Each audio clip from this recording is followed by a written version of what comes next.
The entire financial system is being rebuilt right in front of our eyes, and 99% of people have no idea it's even happening. Now, while the US government hemorrhages $1 trillion in debt every 100 days, literally it's melting your savings like an ice cube in the sun, there's a small group of companies that just discovered something that changes everything. They're creating infinite capital using new technology and integrating it into the old traditional financial system. And the same institutions that said this would never work are now scrambling to get in. I know because I'm a partner at a leading venture fund. I'm investing directly into these companies right now. I'm an officer of a publicly traded company using this exact strategy. And what I'm seeing behind closed doors will surprise you. So in this video, I want to break down everything you need to know about how money is becoming obsolete and why the next 18 months will determine whether you're on the winning or the losing side of the greatest wealth transfer in human history. So let's go. All right, we're going to jump right in and we are going to talk about the trap that we are in. Of course, I talked about how we can't afford a recession. And I know the first thing that comes to your mind is probably, but Mark, don't you know about the economy? Don't you see the credit card debt? And don't you see the delinquencies going? And don't you see, yes. Don't you understand the economy? Don't you understand unemployment, tariffs? Yes, I get it. I talk about it all the time. But what if there's bad news is good news? What if there's a cycle that we're in right now where the cycles are gone? What am I talking about? Well, let's take a look at some charts here. I'm going to be using some data from Michael Howell. I think he's the GOAT when it comes to global liquidity. I reference his work all the time. Capital Wars, you might want to check him out. Of course, I'm going to bring in a bunch of other stuff so I can show you what we're talking about here. But what we're looking at right here is the world business cycle going from 1998 all the way to 2025. And of course, you can see it's volatile, right? We go through these cycles, we go through these periods. Now, what he's done here is pretty ingenious. He's got the black lines, which is like an AI projected model that he has.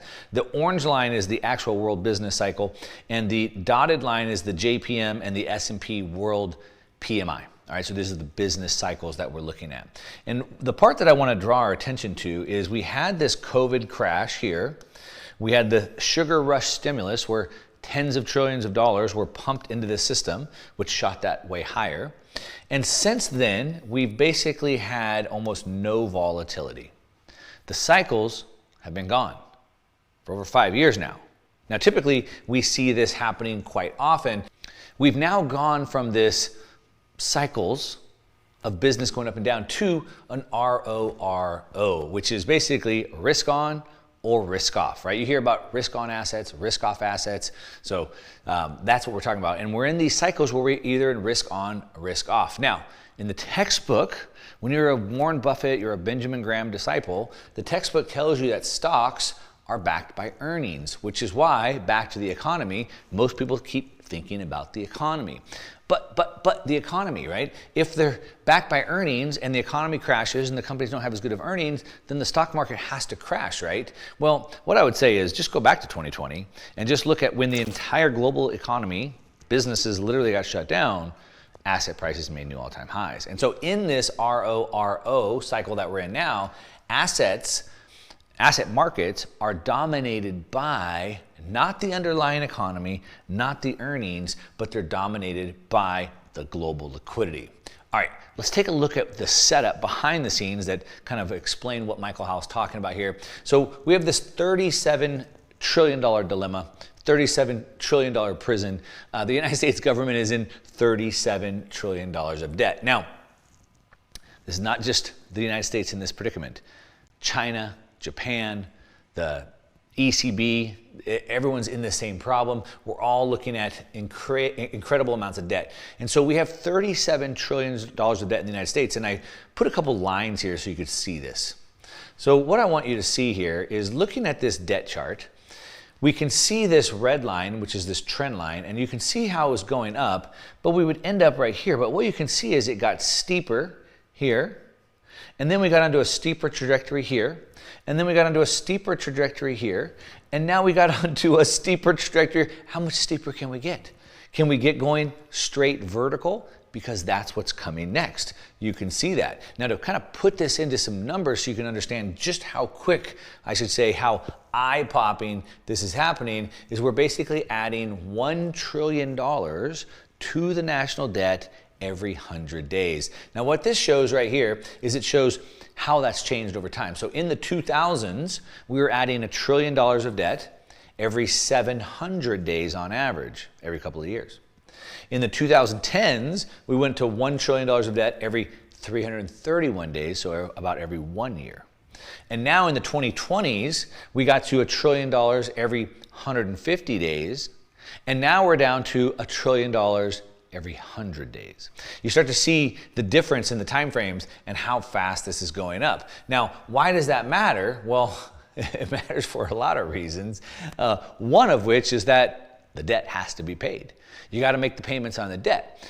So there's a problem. Obviously, as the debt gets higher, the payments go up, but we also have the interest rate that we have to pay on the debt. So those are two things. Can we bring the debt down, or can we bring the interest rates down? Now you know why Donald Trump is pounding on Jerome Powell at the Fed to lower rates. We got to make this cheaper because we can't afford it. As a matter of fact, what this shows is the payments on the debt. And you can see, of course, as the debt goes up, the payments go up. And right now, here we are in 2025, the payments are over $1.1 trillion per year just on the payments of this. All right, now there's a couple things that I want to draw your attention to that matter. First of all, the CBO, the Congressional Budget Office, the ones that set the budget, the forecast for the government, they project out for the next 30 years what we would expect debt to be, deficit spending to be, debt to GDP, all of these things. And what they said is that looking at the long-term budget, this was released in March of 2025. Looking at the long-term budget outlook, it says the federal budget is on a quote-unquote unsustainable path. Unsustainable path, meaning it can't go on. Why? A couple things. One, they're projecting that debt will surge past record levels. So there's no end in sight. This is only going to surge to levels we haven't seen before. Number two, deficits will rise even higher. So the amount of money, the difference in the spending versus income coming in is going to continue to get wider. The revenue is not going to go up as fast as the spending will go up. Three, spending will continue to outpace revenue, which of course is why the deficits go up. Interest costs will explode. Of course they're going to explode because as the debt goes up, there's more interest, and with rates being high, it makes it even worse. And then Social Security, sorry to break it to you, is only 8 years away from insolvency.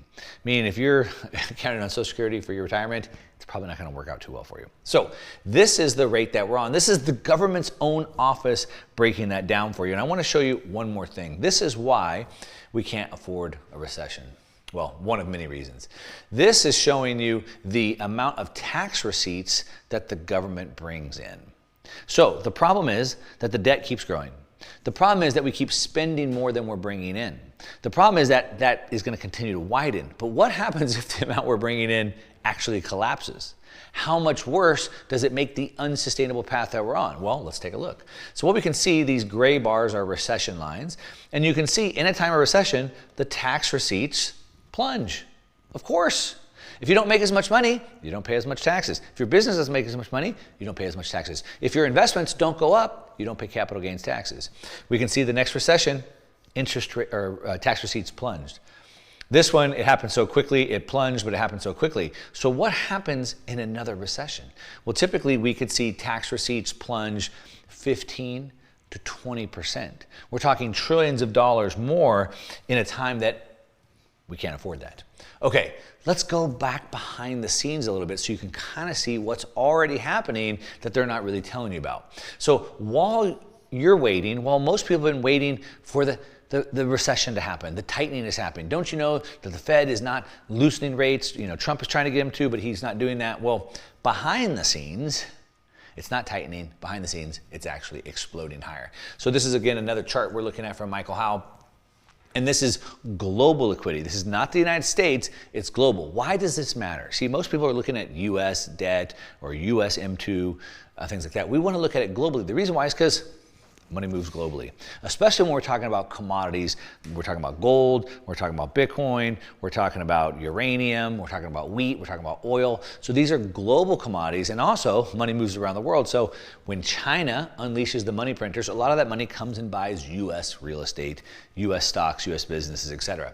And what we can see is this is a weekly global liquidity chart. And so this is where it bottomed in 2022. If you've been watching my channel for any period of time, you know that I've referenced this date because I started making videos here, telling you there was no market crash coming. And the reason why is because global liquidity was taking off. And we can see that we're still making new all-time highs. So while certainly Trump wants Powell to lower rates to get the liquidity going in the United States, it's going at record speeds right now globally, all right? The daily market liquidity index is also at an all-time high, and they can't stop flooding the system. Here's another chart. This is from my friend Nick Body over at the Bitcoin Layer. And again, you can see the same thing back to October 2022. And look at these levels that we have. There's more money sloshing around the system at a faster and faster pace than we've ever seen. They can't stop flooding the system. Why? Because they can't stop spending money, and we can't afford a recession. And when I say they can't afford a recession, let me explain that to you a little bit better. You see, let's think about this for a minute.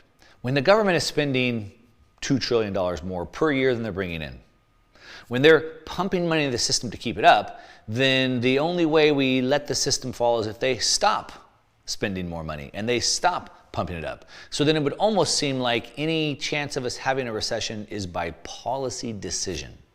Like they're going to get together, the government, Trump, the Trump administration, the Federal Reserve, et cetera, they're going to get together and say, we've had a good run, boys. Pack it up. Let the system crash.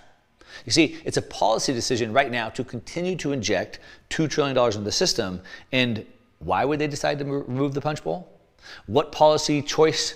Who's going to make that policy choice? Okay, let's look a little bit deeper. Let's see the secret pattern that most people are completely missing. So we have different types of data. We have soft data, and that's sentiment. So there's lots of polls that go on, and we gauge how businesses feel about the economy and how consumers feel about the economy. Then we have hard data. Then we have the economic indicators. We have the employment data, right? We have spending patterns, things like that. And what we want to do is we want to look at the difference of the hard data and the soft data. So we want to look at the business sentiment, and we want to see how that's going to affect things. You see, when the business sentiment, when the business cycle is lagging, when it's stuck in sort of like a holding pattern, what's going to happen? Well, the government wants to increase that. They want to stimulate that. And so they try to do things like making money cheaper by putting more money in, and it gets the central banks to ease to get that sentiment, to get the consumer spending back up. Now this chart right here sort of predicts it. As a matter of fact, it's been predicting it for over 30 years. Now what Michael Howell has done, he's a genius here, is he's offset the hard and soft data by 6 months. So we have in the black line the world central bank liquidity, and then the orange line is the hard minus the soft data. And again, that's set back by 6 months because there's a lag. It's not like they turn the spigot on and then everything starts taking off. And you can see how closely this all comes together. Now, again, there's a 6-month lag. So what do you think is probably going to happen for the next 6 months? Well, it's going to continue following the liquidity, and the market cycle will continue going up. It's predicted every single boom and bust for the next 30 years. Okay. And there's another thing. This is what's underneath all of the surface. You've heard me talk about this quite often. It's the volatility trap. And one thing we want to look at is the government needs to spend more money they take in.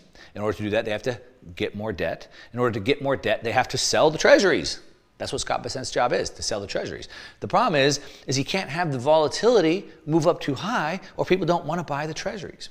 And so we want to keep an eye on the MOVE index. The MOVE index charts the volatility in the bond market, and we can see right now that we are sitting at a 2-year low of this market. Again, going back to 2022, when they started injecting lots more liquidity into the system.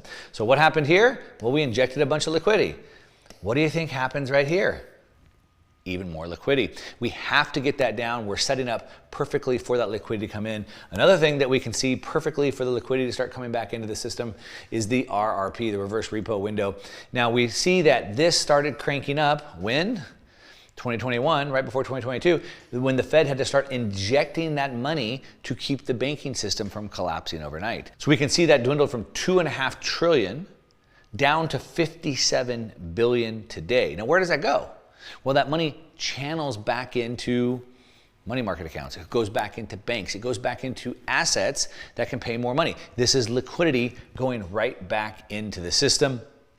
And we can see here, more policy choices that are being made. The US Treasury keeps notes, bonds, auction sizes steady, and it's increasing its debt buyback. So if not enough people want to buy the debt, well, I guess we'll just buy it on our own. Again, increasing liquidity into the system.